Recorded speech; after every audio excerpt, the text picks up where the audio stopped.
Hi friends, ఈరోజు ఒక interesting దేశం గురించి చెప్పబోతున్నాను. ఆ దేశంలో ఏవో స్పెషల్ పంటలు లేదంటే హై టెక్నాలజీ అంతకీ లేదంటే ఇంకా ఏవైనా స్పెషల్గా ఆ దేశంలో ఉంటాయేమో అనుకుంటున్నారా? కానీ కాదు, అలా అస్సలు అనుకోవద్దు. ఎందుకంటే ఆ దేశం నిజంగా అన్ని దేశాల కంటే స్పెషలే. కానీ అది రూలింగ్లో. ఇప్పటికే ఆ దేశం ఏంటో అర్థమైపోయి ఉంటుంది కదా. అవును, అదే నార్త్ కొరియా. ఈ పేరు ఎవరు విన్నా ముందుగా గుర్తొచ్చేది పొట్టిగా లావుగా ఉండే ఆ దేశ అధ్యక్షుడు కిమ్ జాంగ్ ఉన్. ఇతను పొట్టివాడే కానీ చాలా గట్టివాడు. ఎంత గట్టివాడంటే ఆ దేశం మొత్తాన్ని తన గుప్పెట్లో పెట్టుకున్నాడు. అంతేకాదు, ప్రపంచ దేశాలను సైతం గడగడలాడించే సత్తా ఉన్నాడు కూడా. ఇంతకీ ఈరోజు నేను మీకు ఏం చెప్పబోతున్నానో తెలుసా? ఈ దేశానికి వెళ్ళిన వాళ్ళు ఎవరైనా సరే మళ్ళీ వెనక్కి తిరిగి రాలేరు. ఆ దేశంలో అడుగు పెట్టిన తర్వాత మనం కూడా ఆ దేశానికి సరెండర్ అయిపోవాలి. కాదు కూడదు అక్కడి నుంచి బయలుదేరదాం అనుకున్నామో ఇంకా అంతే సంగతులు. ప్రాణాలు గాల్లో కలిసిపోతాయి. నిజంగా నార్త్ కొరియా వెళ్తే ఇలా జరుగుతుందా? కిమ్ అనేవాడు అంత క్రూరత్వంగా ఉంటాడా? ఎందుకు ఆ దేశం విదేశీయులను ఇష్టపడదు? ఈ విషయాలన్నీ మీరు తెలుసుకోవాలి అనుకుంటున్నారా?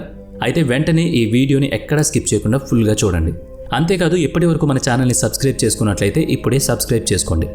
ఇప్పుడు మీరు చూస్తున్న సీన్లో రైమంటూ దూసుకు వెళుతున్న జీప్లో ఉన్న వాళ్ళు ఎవరో తెలుసా? నార్త్ కొరియా నుంచి పారిపోతున్న వాళ్ళు. వాళ్ళకు తెలుసు నార్త్ కొరియా సైన్యం వారిని వదలదని. అయినా కూడా ప్రాణాలను దక్కించుకోవడం కోసం ఆ దేశం నుంచి పారిపోవాలని చూస్తున్నారు. సరే, వాళ్ళు ఏమయ్యారనేది కాసేపట్లో చెబుతాను. కానీ వీళ్ళు మాత్రమే కాదు, ఇలా ఎంతోమంది ఆ దేశానికి వెళ్ళిన వాళ్ళు పారిపోవాలని ప్రయత్నిస్తున్నారు. అక్కడికి వెళ్ళిన వాళ్ళు నార్త్ కొరియాను అతిపెద్ద జైలుగా భావిస్తారు. ఆ దేశం నుంచి ప్రాణాలతో బయటపడడం అంత ఈజీ కాదు. ఆ దేశం నుంచి తిరిగి ప్రయాణం అవ్వాలంటే ఆ దేశ ప్రభుత్వం యొక్క అనుమతి కావాలి. కానీ కిమ్కు అది ఇష్టం ఉండదు. ఒకవేళ వాళ్ళు ఏదైనా ఆ దేశంలోని రూల్స్కి వ్యతిరేకంగా వ్యవహరించినా, ఏదైనా తప్పు చేసినా, అట్లీస్ట్ వాళ్ళపై ఆ దేశ ప్రభుత్వానికి అనుమానం వచ్చినా కూడా వాళ్ళు ప్రమాదంలో పడినట్టే.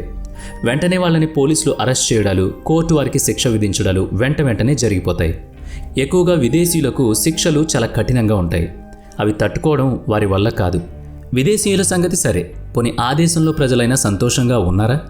అది అస్సలు కాదు. ఆ దేశంలో వాళ్ళు ఒక్క ప్రావిన్స్ నుంచి మరొక ప్రావిన్స్లో ప్రవేశించడం కూడా తప్పే. దానికి కూడా పనిష్మెంట్స్ ఉంటాయి. నిజం చెప్పాలంటే ఈ దేశంలో హ్యూమన్ రైట్స్ అనేవి ఉండవు. ఈ దేశంలో పుట్టిన మగాడు ఎవరైనా సరే సైన్యంలో అట్లీస్ట్ 10 సంవత్సరాలైనా పనిచేయాలి. ఇక ఫ్రీడమ్ ఆఫ్ స్పీచ్ అనేది ఇక్కడ ఎక్కడా కూడా మనం వినలేం. ఎవరు నోరు విప్పి మాట్లాడకూడదు. వారికి అన్యాయాన్ని చెప్పడం కానీ, తప్పులు ఎత్తి చూపించడం కానీ చేయకూడదు. ఇక మీడియా విషయానికి వస్తే అది ఈ దేశం కంట్రోల్లోనే ఉంటుంది. ప్రజలు ఏది చూడాలి, ఏది చూడొద్దు అనేది ప్రభుత్వం నిర్ణయిస్తుంది. అందులో వచ్చే ప్రోగ్రాంలు కూడా దేశానికి సంబంధించినవే ఉంటాయి. ఎవరైనా ఏదైనా తప్పు చేస్తే అది కుటుంబం మొత్తానికి శిక్ష అవుతుంది. ఒకసారి 2009లో 2 ఏళ్ల చిన్నారికి కూడా ఈ ప్రభుత్వం శిక్ష విధించింది. అతని తల్లిదండ్రుల దగ్గర బైబిల్ దొరికింది. దానికోసం తల్లిదండ్రులతో పాటు పిల్లాన్ని కూడా శిక్షించింది. ఈ దేశంలో వేరే రిలీజియన్ని ఎవరూ పాటించకూడదు. ఈ దేశానికి ఎవరైనా విదేశీయులు రావడం కూడా చాలా కష్టమే. ఒకవేళ ఏదైనా ట్రిప్ పైన అక్కడికి వస్తే వాళ్ళపై పూర్తి నిఘా ఉంటుంది. ఎక్కడికి వెళుతున్నారు, ఏం చేస్తున్నారు, ఎవరితో మాట్లాడుతున్నారు, ఏం మాట్లాడుతున్నారు, అన్ని విషయాలు ఆర్మీకి తెలుస్తాయి. వాళ్ళు వెళ్ళేంత వరకు కూడా ఆర్మీ అండర్లోనే ఉంటారు. ఒకవేళ ఏదైనా వాళ్ళు తేడాగా కనిపిస్తే అరెస్ట్ చేసి జైలుకు పంపుతారు. ఒకవేళ వాళ్ళు ప్రమాదకరమని భావిస్తే షూట్ చేయడానికి కూడా వెనకాడరు. ఆటో వాంబియర్ అనే వ్యక్తి విషయంలో ఇదే జరిగింది. ఆటో వాంబియర్ 2015లో అమెరికా నుంచి నార్త్ కొరియాకు వచ్చారు. అదొక ట్రిప్.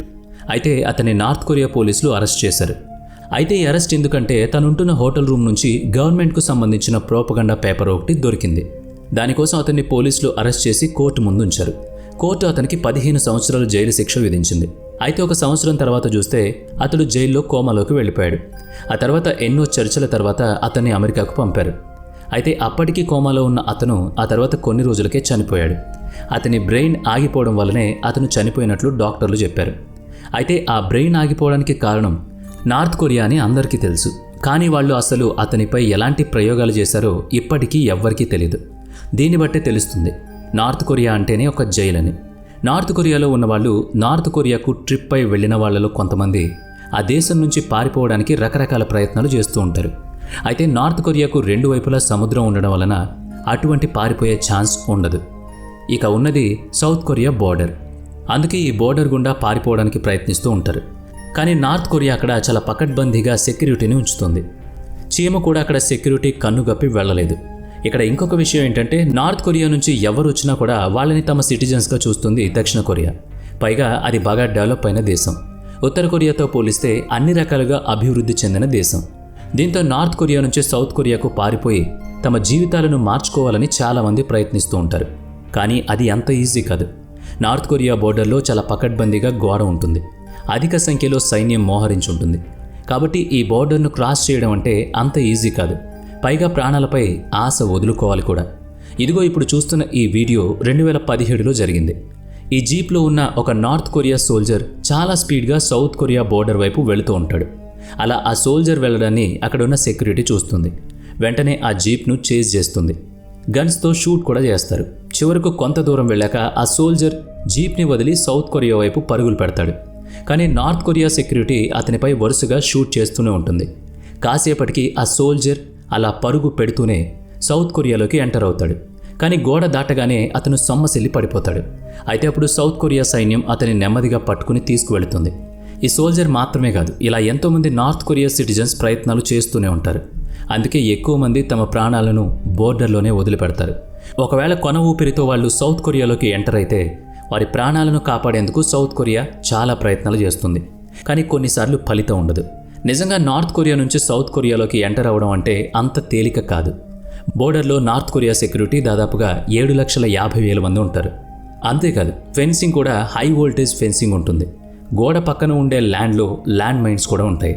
అందుకే ఈ బోర్డర్ నుంచి పారిపోవడం చాలా ప్రమాదంతో కూడుకుంది. అయితే నార్త్ కొరియాకు మరోవైపు చైనా బోర్డర్ కూడా ఉంది. ఇక్కడ రష్యాకి కొంత భాగం బోర్డర్గా నార్త్ కొరియా ఉంటుంది. ఇక్కడి నుంచి పారిపోయే అవకాశం ఉంది. ఎందుకంటే ఇక్కడ సౌత్ కొరియా బోర్డర్లో ఉన్నంత సెక్యూరిటీ ఉండదు. కానీ నార్త్ కొరియా మరియు చైనా దేశాలు మంచి మిత్ర దేశాలు. ఈ రెండు దేశాల అధ్యక్షులు తరచూ కలుస్తూ ఉంటారు కూడా. దీనివల్ల ఆ దేశానికి నార్త్ కొరియా సిటిజన్స్ ఎంటర్ అయితే మళ్ళీ ఆ దేశానికే చైనా తిరిగి అప్పగిస్తుంది. ఇక రష్యాతో కూడా నార్త్ కొరియాకు మంచి సంబంధాలు ఉన్నాయి. కాబట్టి అటు వెళ్లడం కూడా ప్రమాదమే. అంతేకాకుండా ఈ బోర్డర్లో భయంకరమైన అడవులు, కొండలు కూడా ఉన్నాయి. ఒకవేళ బోర్డర్ దాటి ఈ దట్టమైన అడవుల నుంచి బయటికి వెళ్లడం అంత ఈజీ కాదు. అలాగే నార్త్ కొరియా, చైనా దేశాల మధ్య యాలు నది, పెక్టూ పర్వతం, తుమెన్ నది ఉంటాయి. యాలు నదిపై ఈ రెండు దేశాలను కలుపుతూ సైనో కొరియన్ ఫ్రెండ్షిప్ బ్రిడ్జ్ ఉంటుంది. సో ఇక్కడి నుంచి కూడా తప్పించుకోవడం కష్టం. ఇక పర్వతాల్లోంచి వెళ్లాలనుకున్న ప్రాణాలను అరచేతుల్లో పెట్టుకుని కొన్ని మైళ్ళు మంచులో నడుచుకుంటూ వెళ్ళాలి. ఇక చివరిగా చైనా లేదా రష్యాలోంచి ఎంటర్ అయితే ఆ దేశ సైన్యానికి దొరికిపోతారు. అలా కాకుండా ఈ రెండు దేశాలకు సరిహద్దుల్లో ఉన్న మరొక దేశంలోకి ప్రవేశించాల్సి ఉంటుంది. చైనాకు సౌత్లో మయన్మార్, లావోస్ దేశాలు సరిహద్దులుగా ఉన్నాయి. విచిత్రం ఏంటంటే ఈ రెండు దేశాలు కూడా అక్కడికి వచ్చిన నార్త్ కొరియా సిటిజన్స్ని పట్టుకుని మళ్ళీ తిరిగి నార్త్ కొరియాకే అప్పగిస్తాయి. ఇక చైనాకు సరిహద్దు దేశాలుగా ఉన్న తైవాన్, వియత్నాం, మంగోలియా దేశాలు ఉన్నాయి. ఇలా ఆయా దేశాల్లోకి ఎంటర్ అయిన వాళ్ళని తిరిగి నార్త్ కొరియాకు అప్పగిస్తాయి, సౌత్ కొరియాకు పంపిస్తాయి. ఎందుకంటే సౌత్ కొరియా దేశమే నార్త్ కొరియా ప్రజలను తమ ప్రజలుగా భావిస్తుంది కాబట్టి. అందుకే చాలామంది నార్త్ కొరియా నుంచి పారిపోయే డిఫెక్టర్స్ సౌత్ కొరియా బోర్డర్ని కాకుండా చైనా బోర్డర్ని ఎంచుకుని అక్కడి నుంచి చైనా సైన్యం కళ్ళల్లో పడకుండా వియత్నాం లేదా తైవాన్ లేదా మంగోలియా దేశాలకు వెళ్ళిపోతూ ఉంటారు. అక్కడి నుంచి సౌత్ కొరియాలోకి ఎంటర్ అవుతారు. అక్కడ వాళ్ళు కొత్త జీవితాన్ని ప్రారంభిస్తారు. 1990 నుంచి ఇప్పటి వరకు 34,000 మంది ఇలా నార్త్ కొరియా నుంచి పారిపోయి సౌత్ కొరియాకు వచ్చిన వాళ్ళు ఉన్నారు. నార్త్ కొరియా ఆర్థిక స్థితి గతంలో సోవియట్ యూనియన్లో ఉన్నప్పుడు బాగానే ఉండేది. కానీ ఆ తర్వాత యూనియన్ నుంచి బయటపడడం ద్వారా నార్త్ కొరియా ఆర్థిక స్థితి కుంగిపోయింది. పైగా అమెరికా ఈ దేశంపై తరచూ ఆంక్షలు విధిస్తూనే ఉంటుంది. దీనివల్ల నార్త్ కొరియాలోని ప్రజలకు తినడానికి తిండి ఉండదు. ఈ కారణంగానే దాదాపు 3 నుంచి 4 లక్షల మంది ఈ మధ్యకాలంలో చనిపోయినట్లు రికార్డులు చెబుతున్నాయి. అందుకే 1991 నుంచి అక్కడ ప్రజలు ఇతర దేశాలకు పారిపోవడం మొదలుపెట్టారు. ఆ తర్వాత కొన్నాళ్లకు నార్త్ కొరియా ఆ సంగతిని పసిగట్టింది. ఎందుకంటే ఆ దేశంలో జనాభా తగ్గిపోవడం గమనించింది. దీంతో కిమ్ జాంగ్ ఉన్ పదవిలోకి రాగానే మొదట స్మగ్లింగ్, ఆ తర్వాత దేశం నుంచి పారిపోయే వాళ్లపై కొరడా జులిపించాడు. కఠినమైన శిక్షలు అమలు చేశాడు. సరిహద్దుల్లో కట్టుదిట్టమైన చర్యలు చేపట్టాడు. అంతేకాకుండా ఇంటెలిజెన్స్ మానిటరింగ్ ఏర్పాటు చేశాడు. హై వోల్టేజ్ ఫెన్సింగ్తో పాటు భారీ సంఖ్యలో మిలిటరీ సరిహద్దుల్లో మోహరించి ఉండేలా చర్యలు చేపట్టాడు. అంతేకాకుండా చైనా, రష్యా అధ్యక్షులతో పారిపోయి వచ్చిన వారిని తిరిగి ఇచ్చేలా ఒప్పందం కుదుర్చుకున్నాడు. సెక్యూరిటీ విషయంలో చైనా నార్త్ కొరియాకు ఫుల్ సపోర్ట్గా ఉంటుంది. కిమ్ వచ్చిన తర్వాత ఆ దేశం నుంచి పారిపోయే వారి సంఖ్య తగ్గిపోయింది. అంతకుముందు వేల సంఖ్యలో డిఫెక్టర్స్ ఉంటే 2019లో కేవలం 1000 మంది మాత్రమే ఉన్నారు. ఇలా తన దేశాన్ని తన గుప్పెట్లో పెట్టుకుని ప్రపంచంలోనే అతిపెద్ద జైల్ నార్త్ కొరియా అని చెప్పుకునేలా చేశాడు ఆ దేశ అధ్యక్షుడు కిమ్ జాంగ్. సో ప్రస్తుతం అయితే నార్త్ కొరియా నుంచి పారిపోయే సాహసం కూడా ఎవ్వరూ చేయడం లేదు. మరి కిమ్ పాలనపై మీ కామెంట్ ఏంటి? ఈ వీడియో మీకు నచ్చితే లైక్ చేయండి, షేర్ చేయండి. ఇప్పటి వరకు మన ఛానల్ని సబ్స్క్రైబ్ చేసుకున్నట్లయితే ఇప్పుడే సబ్స్క్రైబ్ చేసుకుని పక్కనే ఉన్న బెల్ ఐకాన్పై క్లిక్ చేయండి. నెక్స్ట్ వీడియోలో మళ్ళీ కలుద్దాం. Thanks for watching.